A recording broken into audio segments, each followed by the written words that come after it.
शमीम जीनिया को बुलाओ, मुझे बहुत भूख लग रही है यार। उसके पास गई थी, उसने कहा मुझे भूख नहीं है। उसे कहो अगर वो खाना नहीं खाएगी तो हम भी खाना नहीं खाएंगे। मेरा ख्याल है उसे कुछ देर के लिए तन्हा छोड़ दें हम लोग। अब जीनिया की हर तकलीफ हमारी तकलीफ है। मैं जाओ, तुम उसे बुला के ले गया। नहीं, खुद ही आ गई जीनिया।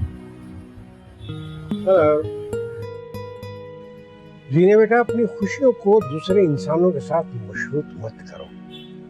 कुदरत ने जो हमारी किस्मत में लिखा है वो होकर रहेगा। हम अपनी तकदीरों पे कादिर नहीं है, कादिर सिर्फ अल्लाह की जात है। बस वो जिस हाल में रखे हमें उसका शुक्र अदा करना चाहिए।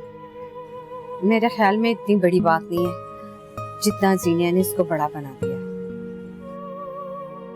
देखो बेटा, अगर असद तुम्हारी तकदीर में लिखा है तो वो तुम्हें हर हाल में मिलेगा, और अगर नहीं लिखा तो फिर दुनिया खत्म नहीं हो जाती।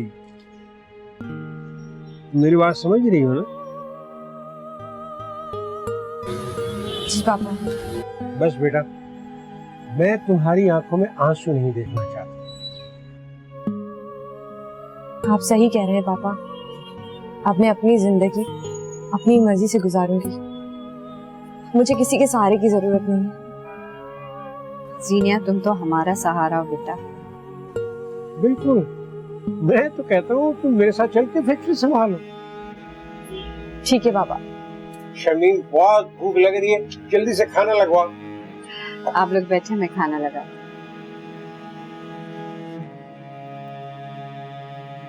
आई लव यू बाबा।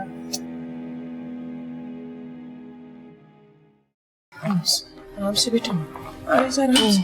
पहले क्यों नहीं बताया तुमने? आराम से, होश में आओ, होश में आओ। जा रहे आराम से, जा रहे बेटा, बुला ली एम्बुलेंस। जा रहे बेटा।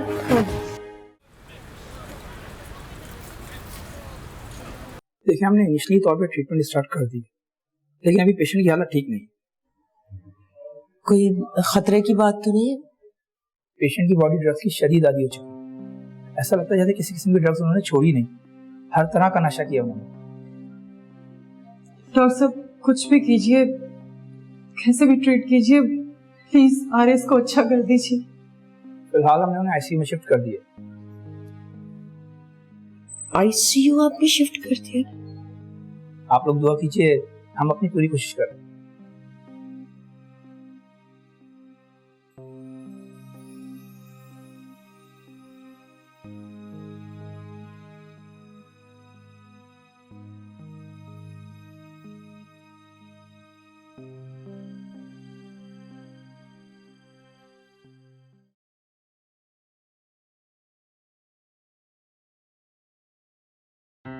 आंखें बंद कर लेने से हकीकत नहीं छुप जाती है सर। क्या मतलब? मतलब ये कि मैं जानती हूँ तुम यहाँ क्यों अपने कमरे में पड़े हो। मैं थक गया हूँ यार। नहीं है सर, जब से जीनिया ने हमें मॉल में देखा है तुम डिस्टर्ब हो। वो दिन भर मुझे कॉल कर रही थी और मैंने उसकी कॉल रिसीव नहीं की। अच्छा, तो उसे कॉल करो और बताओ कि क्यों रिसीव नहीं की। पागल हो गई हो? एक तरफ मैं उससे मसरूफियात का बहाना बना रहा हूँ और दूसरी तरफ उसने मुझे मॉल में तुम्हारे साथ घूमते हुए देख लिया। वो बच्ची नहीं है, सब कुछ समझती है। तो अच्छी बात है अगर तुम खुद समझ जाओ। असद, एक बात समझ लो कि जीनिया अभी तक आरिस की बीवी है। जानता हूँ। जानते हो तो हकीकत को मानो भी, और उसे भी ये बात बताओ। अच्छा, ये बताओ, तुमने खाना खाया है? नहीं। मैंने भी नहीं खाया। चलो ना, चल के साथ खाते हैं। चलो खाना खा लेते हैं।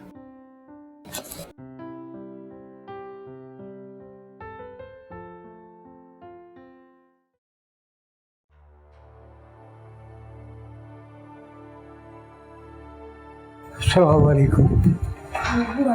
इफ़त, आरेश की तबीयत की खराब थी, तुमने हमें बताया तक नहीं। मैं इतनी रात गई कहाँ आप लोगों को फोन करके तंग करती, परेशान करती। क्या मतलब है इफ़त? हम कोई गैर हैं जो तुम्हारी इस बात से तंग आ जाते? ना, हम सुबह ही हॉस्पिटल आ जाते। इफ़त आंटी आरिस कहाँ है? आईसीयू में। आईसीयू में? डॉक्टर्स क्या कह रहे हैं? फारूक भाई वो अनकॉन्शियस हुआ है, लेकिन वो डॉक्टर्स कोशिश कर रहे हैं उसको होश में लाने की, दवाई दे रहे हैं। बस दुआ करें ठीक हो जाए मेरा बच्चा। इफ़त आंटी, मैं आरिस से मिल सकती हूँ? नहीं, तुम अभी ना जाओ, अनोश है वहाँ पे, वो आ जाएगी फिर तुम चली जाना। अच्छा चलो बैठो बैठो।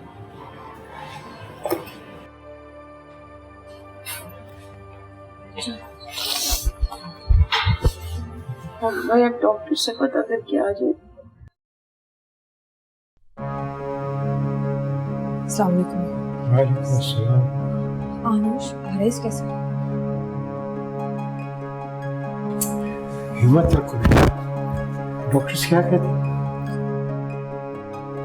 डॉक्टर रात से सिर्फ तसल्लियां ही दे रहे हैं। जब से यहाँ आया है एक बार भी आंख नहीं खुली। लंग्स और ब्लड में इंफेक्शन हो गया है। बॉडी शदीद ड्रग्स की आदी हो चुकी है। रिहैब पे जाना होगा। अभी तो सिर्फ जान ही बची है। बेटा मैं खुद डॉक्टर से बात कर लूंगा। पैसों के लिए परेशान मत होना इफ़त, जितने भी चाहिए तुम्हारा भाई अभी जिंदा है। आप लोग दुआ करो, कुछ नहीं होगा।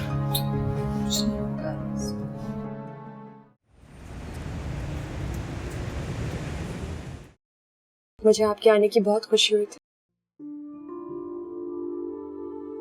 मैं तो समझी थी तुम आरिस के पास हो।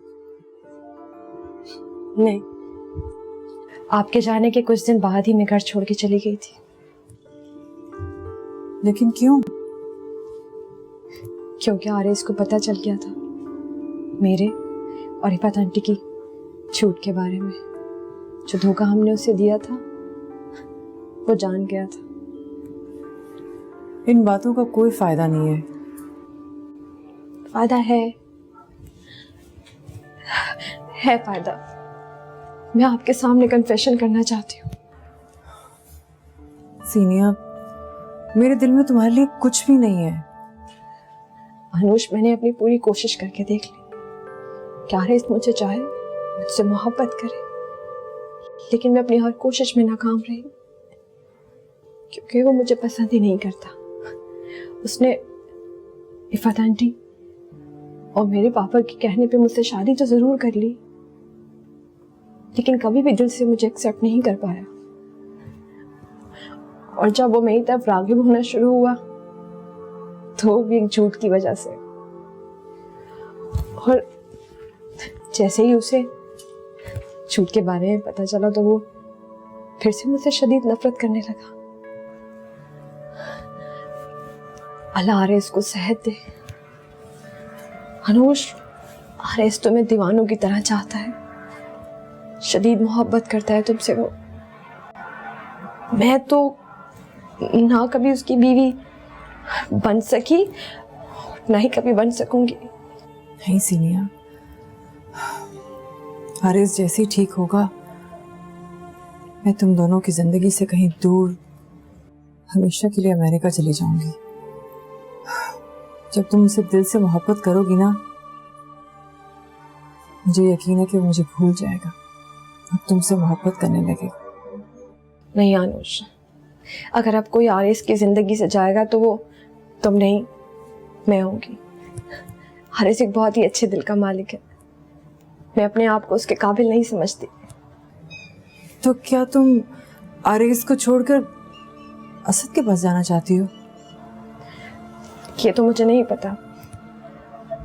मैं तो सिर्फ बाबा के बिजनेस में उनकी हेल्प करना चाहती हूँ। और असद? उसकी जिंदगी में तो उसकी कज़न आ चुकी है। उसकी लाइफ में मेरी कोई जगह नहीं है।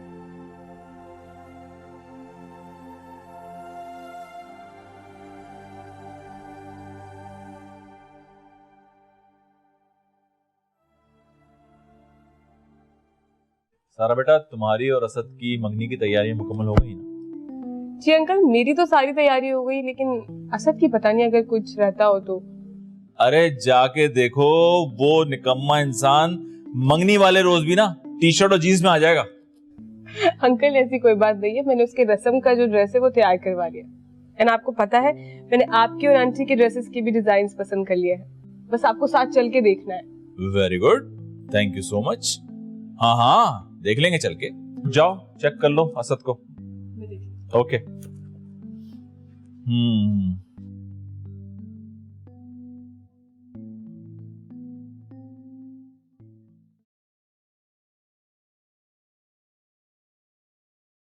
ऐसे तुम अपने कमरे में क्यों हो?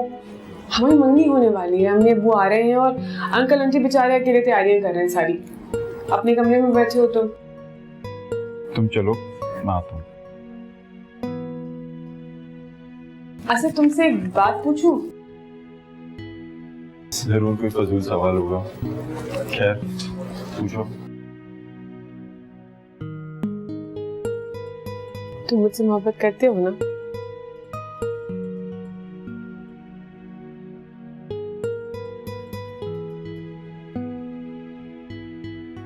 खामोश क्यों?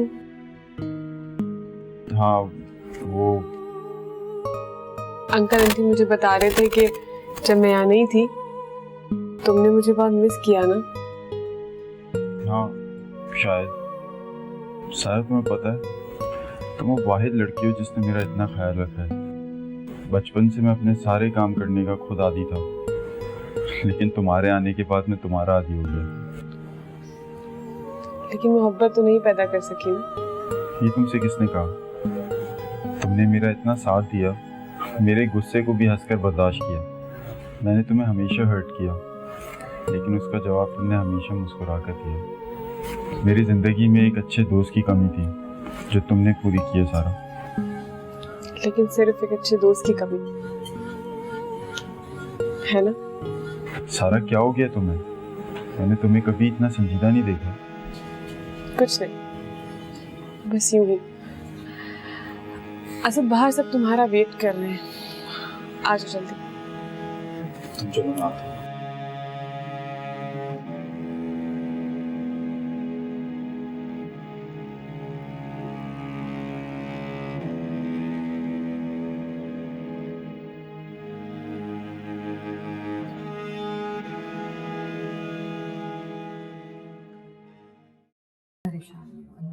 सब कुछ ठीक हो जाए।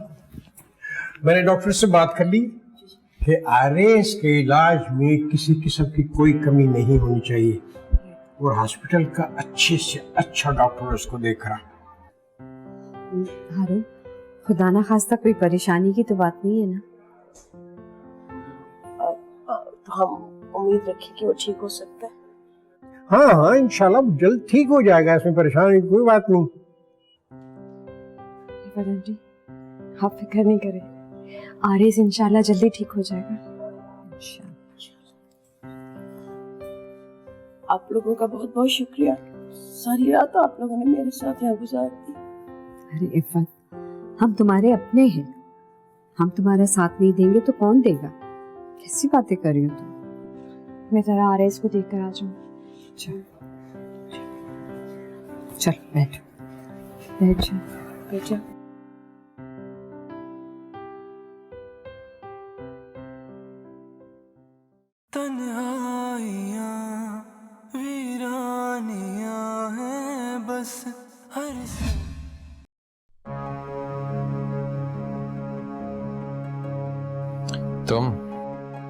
तुम मेरा फोन क्यों नहीं उठा रहे? तुम अच्छी तरह से जानती हो क्यों नहीं उठा रहा फोन। मुझे तो यकीन नहीं आ रहा कि तुम वही आरएस हो जो मेरे एक्सीडेंट की खबर सुनकर अपनी बीवी, अपनी माँ को छोड़कर मेरे पास चला आया था और हफ्तों मेरी तिमारदारी करता रहा। शुक्र है तुम्हें याद है। हाँ, शायद तुम्हें याद नहीं है कि मैं तुमसे कभी भी शादी नहीं करना चाहती थी। अब पुरानी बातों को कुरेदने का क्या फायदा? अच्छा, तो अब तुम्हें फायदे और नुकसान याद आ रहे हैं? वो वक्त भूल गए जब अपनी कलाई काट कर तुम मेरे पास आके सवाल कर रहे थे कि मेरी जान बचा लो मुझसे शादी करके। मुझे नहीं मालूम था तुम हसद और जलन में इतनी आगे निकल जाओगी कि तुम मेरी माँ के आगे जुबान चलाने लगोगे। माशाअल्लाह, आज दिल में माँ की मोहब्बत जाग उठी और वो दिन भूल गए जब नशे की हालत में अपना घर छोड़कर चले गए थे और मुझसे कह रहे थे कि मेरी माँ ने मुझे क्रेडिट कार्ड की तरह यूज किया है, हारून अंकल के आगे मुझे बेच दिया है। और वो मैं ही थी जो तुम्हें तुम्हारे घर लेकर गई थी, तुम्हारी माँ से तुम्हें माफी मंगवाई थी। हाँ, मैं गलत था उस वक्त। हाँ अरेज, तुम गलत थे और आज भी गलत हो। तुमने कभी भी मुझसे मोहब्बत नहीं की, एक बच्चे की इन्फेचुएशन थी। समझते हो ना, इन्फेचुएशन, बच्चे की मोहब्बत का धोखा। और तुम्हारे इस बचपने ने मेरी वो जिंदगी जो वैसे ही खत्म हो चुकी थी अब बिल्कुल बर्बाद कर दी है। तुम्हारा ये रूप मैं पहली बार देख रहा हूँ अनुष। तुम्हारा क्या ख्याल है कि तुम जब चाहोगे मेरे एहसासात के साथ खेलते रहोगे, तुम्हारे इशारों पर नाचती रहूंगी मैं? जब तुम्हारा दिल चाहेगा तुम कलाई काट कर आ जाओगे कि मुझसे शादी करो, और जब चाहोगे मुझे घर से निकाल दोगे? सीनिया बिल्कुल ठीक कहती थी, तुम किसी से मोहब्बत नहीं करते, खुद से करते हो मोहब्बत। तुम्हारा ये ड्रामा खत्म हो गया तो तुम जा सकती हो यहाँ से। ड्रामा? ड्रामा मैं नहीं कर रही, ड्रामा तुम्हारी बीवी और तुम्हारी माँ कर रहे हैं। अनुष! चिल्लाओ मत, मुझे भी आता है चिल्लाना। पता नहीं पापा ने क्या समझकर तुम्हें सिर पर चढ़ाया हुआ था। अभी और इसी वक्त इस घर से बाहर निकल जाओ। जा रही हूँ मैं, नहीं रुक रही यहाँ पर, और मर नहीं जाऊंगी मैं तुम्हारे बगैर। तुमसे ज्यादा मुझे जिंदगी की हकीकत को फेस करना आता है। सुना तुमने?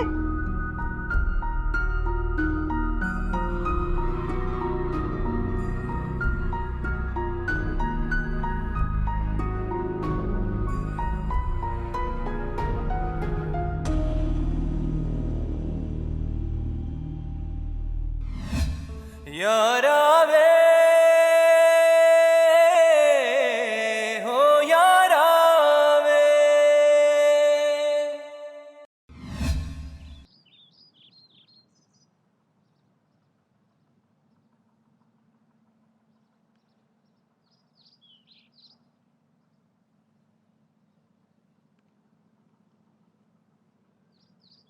अरे बाबा, आपने ये जहमत क्यों की? मैं खुद ही बना लेती। क्यों शर्मिंदा करती हो बेटा? ये तो मेरा फर्ज है, मैं तुम्हारा खादिम हूँ। ऐसी बातें मत करें, अगर आप ना होते तो मैं तो शायद मर ही जाती। मर जाती? अरे तुम्हारे दुश्मन बेटा।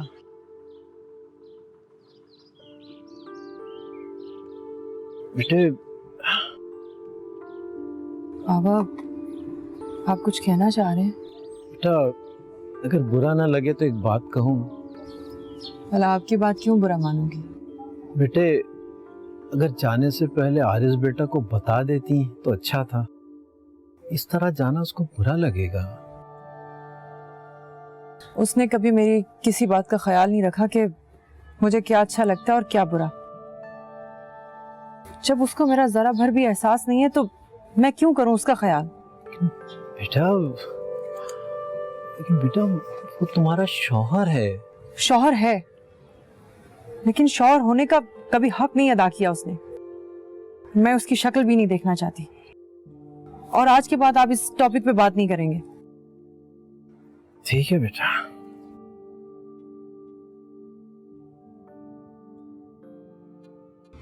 तेरे बिना अब कोई दूजा ना। आपके पेशेंट की तबीयत बहुत ज्यादा खराब हो रही है, आपको डॉक्टर साहब बुला रहे हैं। यारा वे हो यारा वे।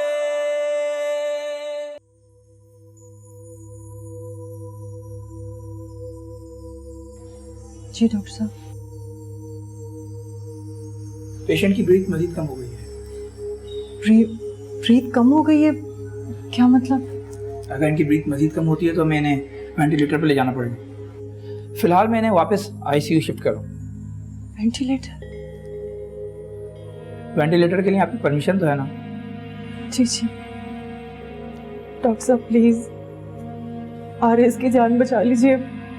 हम अपनी पूरी कोशिश कर रहे हैं। मैंने मेडिसिन की डोज बढ़ा दी, हम बस दुआ करें। मैंने आईसीयू में शिफ्ट करने की होगा।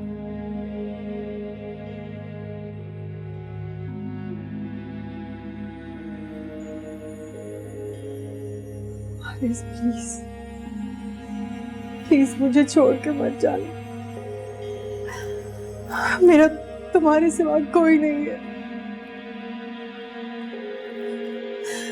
एक बार पहले भी अपनी मोहब्बत खो दी थी मैंने, अब तुम्हें नहीं खोना चाहती। प्लीज मत जाना, तुम्हारे सिवा कोई नहीं है मेरा।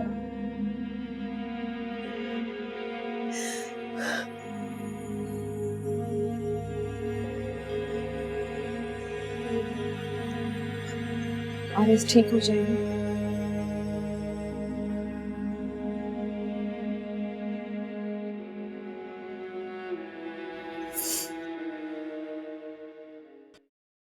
उम्मीद रखनी चाहिए, अल्लाह बेहतर करेगा। सीनियर बाबा आरएस की तबीयत बहुत खराब हो गई है,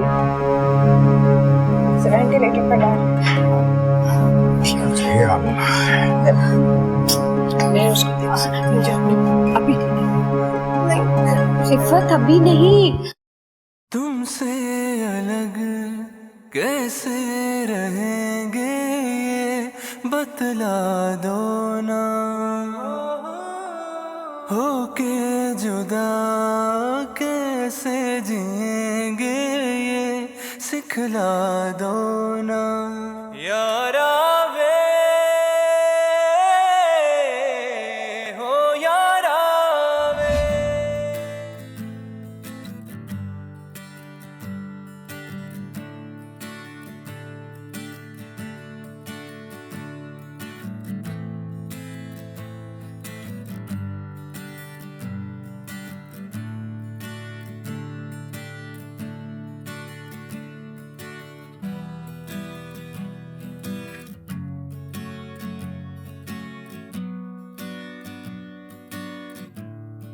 अच्छा तुम कितना अच्छा गिटार बजा रहे हो, इट्स वेरी सोलफुल।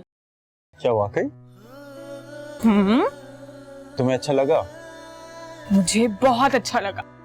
वैसे तुम बड़े छुपे रुस्तम निकले, तुम इतना अच्छा गिटार प्ले करते हो। ये सब मैं तुम्हारे लिए करता हूँ ताकि तुम खुश रह सको। तुम्हें मेरा इतना ख्याल है? बहुत ज्यादा। मुझे लगता है मैं अब तुम्हारे बगैर रह ही नहीं सकता। Asad are you all right? क्या बोले जा रहे हो? तुम यहाँ क्या कर रही हो? मैं मतलब तुम्हें गिटार प्ले करते सुना तो यहाँ बैठ गई। तुम अभी तक गई क्यों नहीं? तुम्हें कितनी बार कहा है कि मेरी लाइफ में इंटरफेयर मत किया करो। यूं समझ लो कि मैं एक पत्थर हूँ जिससे सर फोड़कर तुम्हें तकलीफ के अलावा और कुछ नहीं मिलेगा।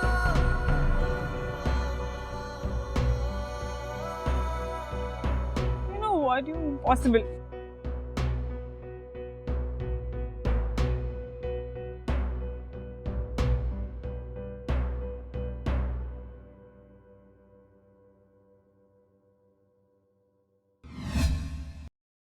तन्हाइयाँ वीरानियाँ हैं बस हर सू अब तो,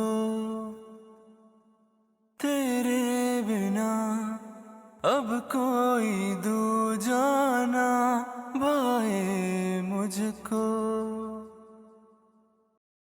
तन्हाइयाँ वीरानियाँ हैं बस हर सू अब तो, तेरे बिना अब कोई दूजा ना भाए मुझको। यारा वे हो यारा वे।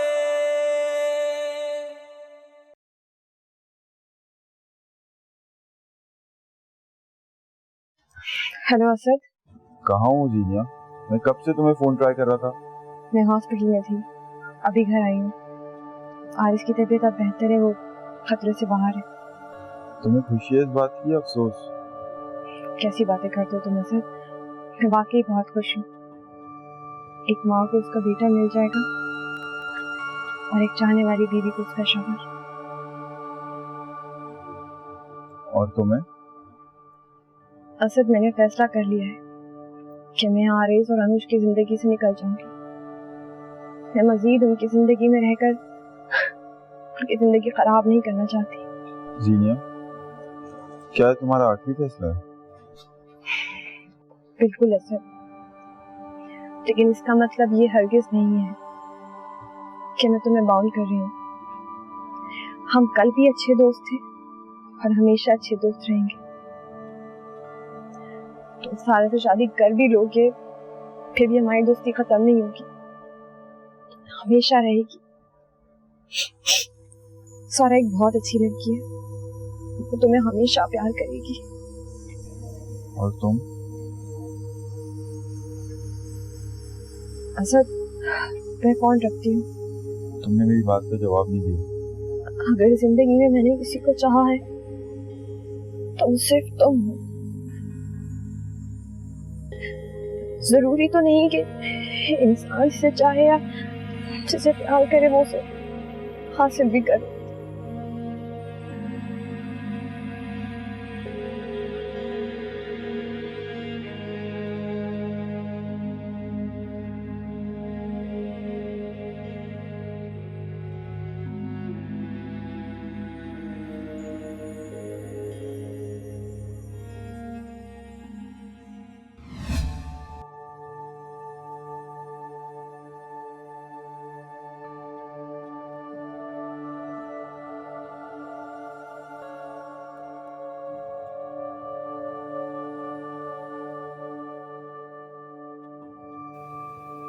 Can I sit here? हाँ, श्योर, बैठो। म्यूजिक सुन रहे थे? अच्छा, I know it's your personal matter. क्या मैं एक सवाल पूछ सकती हूँ? श्योर, पूछो। जीनिया अच्छी लड़की है। और तुमने मेरी बात का जवाब नहीं दिया। कौन सा सवाल? कि तुमने जीनिया से शादी क्यों नहीं? मैं शादी करना ही नहीं चाहता। क्या मतलब?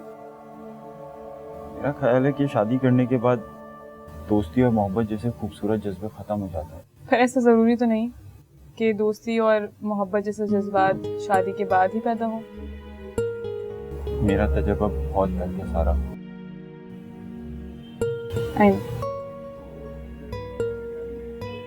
जीनिया मेरी बहुत अच्छी दोस्त है, उसने शादी कर ली। अब मैं किसी से दोस्ती करते हुए भी डरता हूँ। दोस्ती करना तो बहुत आसान है, लेकिन एक दोस्त का बिछड़ जाना बहुत मुश्किल है, बहुत मुश्किल होता है।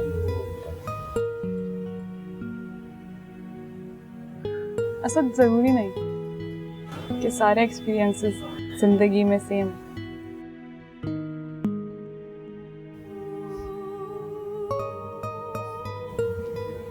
अच्छा चलो मैं चलती हूँ। And you can continue with your music.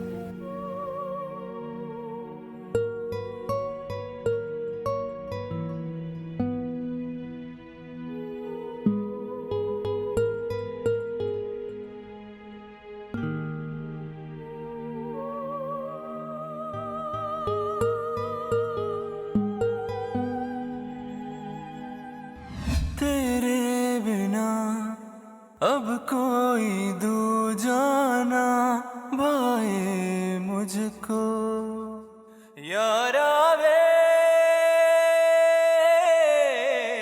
हो यारा वे। या अल्लाह, आरिस ने मेरी मोहब्बत में अपनी ये हालत कर ली है।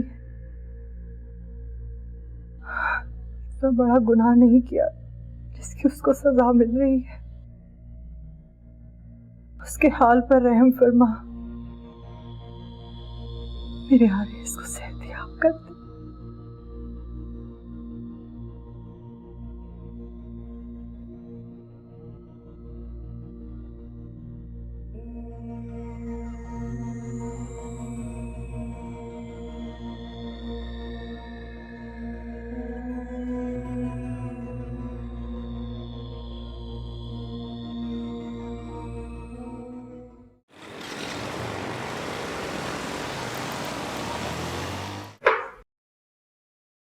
आप लोगों के पेशेंट को होश आ गया है। होश में आने के बाद उन्होंने सबसे पहले मैडम अनुष आपका नाम लिया। वो आपसे मिलना चाह रहे हैं। अनुष, तुम्हारा जाना बहुत जरूरी है, इसलिए क्यों तुम्हें याद कर। चलिए।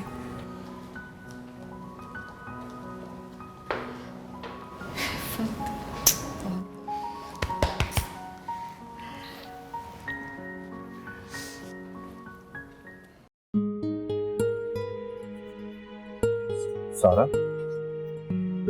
ये कहाँ की तैयारी है? असद मुझे एयरपोर्ट छोड़ाओ, मेरी अमेरिका की फ्लाइट है। मगर तुम्हारे तो मामा पापा आने वाले थे ना? अब नहीं आ रहे। लेकिन क्यों? और मेरे मामा पापा क्या सोचेंगे? कोई कुछ नहीं सोचेगा, उन्हें बहुत अफसोस होगा। मगर उतना तो नहीं होगा ना जितना तुम्हें मुझसे शादी करके होगा। ये क्या कह रही हो सारा? यही सच है असद, मैं तुम्हारे दिल में अपनी जगह नहीं बना पाई। देखो कल रात में थोड़ा अपसेट था। असद बस, तुम्हें मेरे एहसानों का बदला चुकाने की कोई जरूरत नहीं। तुम्हारी दोस्त हूँ, तुम्हारी कजिन हूँ, मैंने तुम्हारी हेल्प कर दी, इसमें कोई बड़ा काम नहीं किया। सारा एक बात बताऊं, तुमने मुझे जिंदगी में पहली बार एहसास दिलाया कि औरत क्या होती है और एक मर्द को औरत की जरूरत क्यों होती है। तुम जीनिया से शादी कर लो, तुम्हारा बहुत ख्याल रखी, तुमसे बहुत मोहब्बत करती। लेकिन मोहब्बत तो तुम भी मुझसे करती हो। मगर ये अब तक का। मगर सारा। अच्छा असद, और कुछ मत कहो, मेरा जाना बहुत मुश्किल हो जाएगा।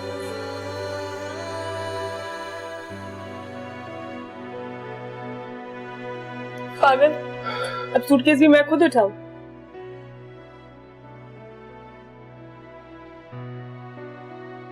तुम बहुत अच्छी हो सारा। पता है मुझे। चलो अब चलते हैं।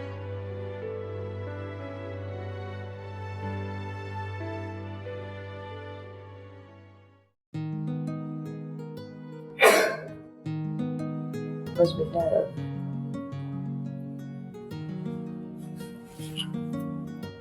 बस बेटा, अनुष सामान तैयार करिए। इफ़त में बहुत बहुत मुबारक हो, अल्लाह ताला ने तुम्हारी झोली खुशियों से भर दी। माशाल्लाह कहने वाली, माशाल्लाह। नजर ना लग जाए। माशाल्लाह माशाल्लाह।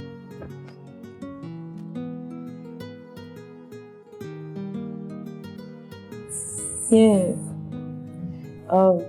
जीनिया नहीं है आज? इफ़त, जीनिया बहुत शर्मिंदा है। वो अब आनुश और आरिस के खुशियों के दरमियान आना नहीं चाहती। हमने अपने बच्चों के साथ अच्छा नहीं किया, क्यों ना हम अपने किए पे पछताए और उनकी खुशियां लौटा दे वापस। सही कह रही हो इफ़त, अल्लाह ताला ने आरिस को नई जिंदगी दी है और इसको इस खुशियों में वापस लाने में अनुष का बहुत बड़ा हाथ है। अब हमें आरिस को उसकी खुशियों से अलग नहीं करना चाहिए। आरिस, जीनिया की अब खुशियां तुम्हारे हाथ में हैं।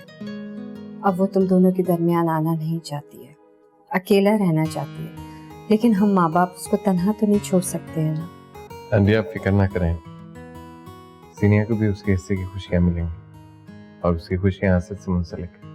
जीनिया मेरी बेटी पहले थी और बहू तो बाद में बनी है ना, और मेरा दिल कर रहा है कि मैं उसको अपनी बेटी बना दोबारा से उसको रुखसत करूं। बिल्कुल, मैं भी उसे जबरदस्ती के रिश्ते में बांधना नहीं चाहता, आजाद कर दूंगा इससे। मुझे एहसास हुआ कि हमें अपनी खुशियां अपने बच्चों की खुशियों में ढूंढनी चाहिए। उनकी खुशियों में हमारी खुशियों का रंग है। चलते हैं। मैं जरा अनुष की हेल्प करवा दूं। मैं भी साथ चलता हूँ ना माता। नहीं, तुम मामू के साथ जाओ। ठीक। चले, होती है मुलाकात। वेट कर यार। चलो।